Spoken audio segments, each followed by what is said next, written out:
Warrier or Kavya Madhavan, ആരാണ് നല്ല നടി? പെട്ടെന്നൊരു ഉത്തരം പറയാൻ കഴിയില്ല. രണ്ടുപേരും വ്യത്യസ്തർ. എന്നാലും മലയാള സിനിമാ പ്രേമികൾക്ക് ഒരിക്കലും മറക്കാൻ കഴിയാത്ത രണ്ടു നായികമാർ. രണ്ടുപേരും ഒരേ കാലഘട്ടത്തിൽ പക്ഷേ തങ്ങളുടേതായ വഴികളിലൂടെ മലയാള സിനിമയുടെ ചരിത്രത്തിൽ പേരെഴുതിയവർ. മഞ്ജു വാര്യർ ശക്തമായ സ്ത്രീ കഥാപാത്രങ്ങളുടെ പ്രതീകം. ഓരോ കഥാപാത്രത്തിലും ജീവൻ പകർന്ന താരം. അവരുടെ കണ്ണുകളിൽ തോന്നുന്ന ആ വികാരം തന്നെ ഒരു സിനിമയാണ്. മറുവശത്ത് കാവ്യ മാധവൻ.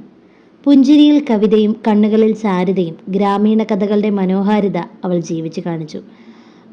അവളുടെ ഭാവം, ചിരി, അഭിനയം എല്ലാം കൂടി കാണികളിലൊരു മായാജാലം സൃഷ്ടിച്ചു. മഞ്ജുവിൻ്റെ കരുത്തും ധൈര്യവും കാവ്യയുടെ വശ്യമാധുര്യവും മലയാള സിനിമയെ മുന്നോട്ട് നയിച്ച രണ്ട് സ്ത്രീ ശക്തികൾ. ഒരാൾ പ്രചോദനമാണ്, മറ്റൊരാൾ പ്രണയമാണ്. ഇവരിൽ ആരാണ് മികച്ചത്? നിങ്ങളുടെ പ്രിയ നടിയെ കമൻറ്റ് ചെയ്യൂ. കൂടാതെ വീഡിയോ ഇഷ്ടമായാൽ ലൈക്ക് ചെയ്യുക. ഇതുപോലുള്ള കൂടുതൽ വീഡിയോസിനായി ചാനൽ സബ്സ്ക്രൈബ് ചെയ്യുക.